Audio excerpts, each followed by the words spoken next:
Now it's time for a game here on In Focus. JD, what's today's game and how do you play? All right, so Lauren and Justin are both a part of the leadership here at the Indie, and it means that they both have to stay on their toes, always coming up with the next big, good idea. Now, there are a lot of bad ideas out there too, but it usually means sitting around a conference table and painstakingly bouncing ideas off of each other. But today, we're going to see if either of them have what it takes to make the latest and greatest invention. With that being said, we're going to play a game I like to call the next big thing. So, the game is simple. Lauren and Justin are competing against each other to persuade Julio, our resident multi-millionaire mogul, and Judge into buying and endorsing their newest product. Julio will then read each of them a prompt with their everyday household object and a daily task that it wouldn't normally be associated with. They will decide the item's new use and how it can make a consumer's life easier. Lauren and Justin will have 60 seconds on the clock to pitch them their new invention and name it. After 2 rounds, Julio will decide who wins. Tweet us at StonyBrookIndie for who you think should win. Lauren, ladies first. So Julio, why don't you go ahead? Oh, thanks. Sure thing. So Lauren, you're first. You will get, the object is a slingshot and the task is place setting. You have 60 seconds. All right, so it's Thanksgiving. Naturally, Grandma's coming over. You've got everyone coming to the table. You got that slingshot, and Mom's yelling at you, right? And, you've got 30 minutes before everybody comes. So, naturally, I've got nothing to do. There's so much stuff that has to go out, so I'm going to grab my slingshot. And, we're going to go ahead and shoot across the table. We're going to go ahead and shoot the placemat. And then, kind of like you want to throw the plate, but you don't want to throw the plate. So maybe just the placemat's going to go down with the slingshot. I wouldn't recommend using a fork. That could stab somebody. Maybe a cup if you're using plastic cups, although that's not nice for Thanksgiving. But yeah, the slingshot's going to be used to put everything around the table to set it up. Now, is it kind of just like randomly dispersed, or is this like the most accurate No, slingshot this is ever? the most accurate slingshot ever. Like, you put in coordinates. It is like a big game of Battleship. GPS powered. Yes. It coordinates with your iPhone? Yup, exactly. And exactly. what would you name it? Find my food place. Find my food place. Very good. I Very like good. That sounds good. All right, Justin, are you ready? I'm ready. Okay, so your object is a turkey baster, and it has to deodorize. Okay. You have 60 seconds. All right, Julio. Well, one thing that I've found is that I can never seem to apply just the right amount of deodorant on myself. Either I spray too much and it stains and I feel wet and it's uncomfortable and cold, or I spray too little and the full effect isn't realized.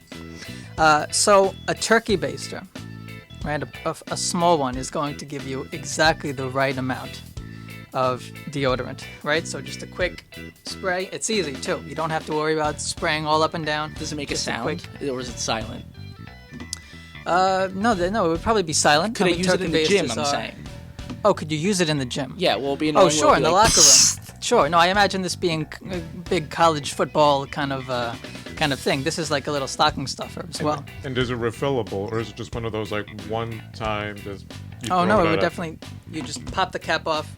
You have a big kind of like a jug, almost like, soap comes in those giant containers, and then you put it into a smaller container. This isn't like an average turkey baster. This is sophisticated technology. It's like a vape almost. So what would you Yes. name it? Turkey vape. Oh, my... Turkey... Available for your Black Friday shopping. Yeah. Yes. So, Julio, who do you think won that round? I'm gonna have to give it to Lauren because I've been in that position where I'm trying to set the table and you're like, you know what? I just want it done. I think Get I it would over with. pre-calculate the table so I can just fire all of the place setting. And you know what? If Grandma gets a fork on her arm, she should have waited for everyone to sit at the table. Remind me not to go to either Julio or JD's houses for Thanksgiving. All right, so let's do round 2, Julio. Okay, so Lauren went first. Let's start with Justin. Okay, your object is a lampshade, and the task is garbage disposal. 60 seconds starts now. Okay. All right, Julio. Caught him off guard. Yeah. No, investors, please don't leave. Please don't leave just yet.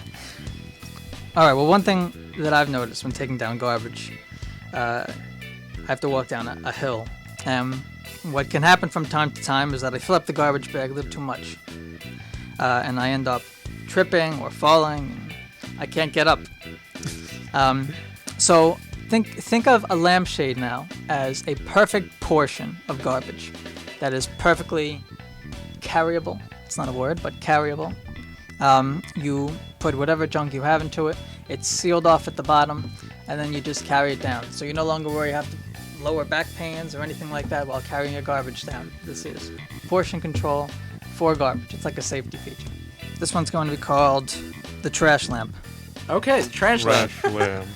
So, Lauren, your object are rubber bands, and you have to be able to cook with them. So we're not going to go with cooking directly, but we're going to do the prep. Right. Once again, it's Thanksgiving, and apparently everybody's lazy in my house. Because the whole let's with the coordinates throw the cutlery, which don't do that. The knives were taken away from everyone, so now we got to cut things. So we're just going to go ahead and use rubber bands. A lot of rubber bands, the small ones, on an object. So you got to cut that. You got to carve the turkey. No. Rubber bands, turkey on it, enough so that it kind of enough tension that it snaps together and cuts the yes. turkey into perfect dices. Yes, exactly. I'm coming up with the latest and greatest right here for you. So if it comes right out of the oven, No. Listen, apparently you're not cooking. You got to let it sit for a second. Oh. Yes, it's got to rest and then you go ahead. So what's your question? So do I put it on the rubber bands on the turkey before it goes in the onion, so when it comes out it's so moist that it just splits in half? Or I didn't think of it that far. But I guess you could. You could if you were getting, that fancy with the spices. But rubber bands melt at high temperatures. Well, then thank you, Julio. Thank you. So we're not going to do that. Well, so afterwards, it'll just, it'll like a turkey carver. It'll work that way. I mean, I guess it could work for vegetables as well. Maybe potatoes. I don't know. I mean, it depends, whatever your food needs are. Okay, quick, what would you name it? Lazy chef takes on Thanksgiving. So I guess is that a perfect invention for all chefs to band together? Julio. You got it, Julio. You got it. All right, Julio, who wins? Who am I going to give my $1 million to?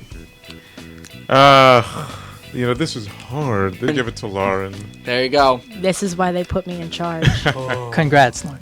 Thanks, Justin. You But still we get still to work love you, for me. Justin. Don't worry.